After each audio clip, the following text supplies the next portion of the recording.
సంతానం కావాల్సిన వాళ్ళు సర్పారాధన. సర్పం అంటే సుబ్రహ్మణ్య స్వామి.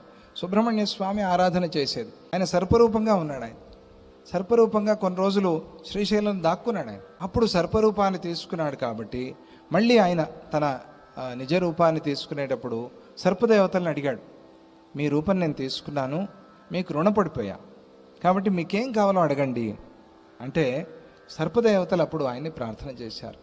ఎప్పుడు సర్పదేవతల్ని ప్రార్థన చేసినా కూడా ఆ ప్రార్థన చేసిన వాళ్ళకి నీ అనుగ్రహం కలిగేలాగా చూడు, సర్పదేవతల్ని ప్రార్థన చేసిన వారికి సంతానం కలిగేలాగా చూడు అని సర్పదేవతలు వేడుకున్నారు. ఎవరిని? సుబ్రహ్మణ్య స్వామి. అప్పుడు సుబ్రహ్మణ్య స్వామి తథాస్తు అని అనుగ్రహించారు. ఇది సర్పదేవతలకి సుబ్రహ్మణ్య స్వామికి ఉండేటువంటి ఒక ప్రత్యేకమైన అనుబంధం. సర్ప విషయంలో అపరాధం చేయకూడదు.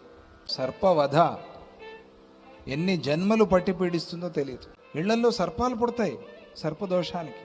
సర్పాపరాధం జరిగితే ఏదైనా వెంటనే సర్ప సంస్కారం, సర్పశాంతి చేసుకోవాలి. సర్పాలు అందుకనే చాలా జాగ్రత్త.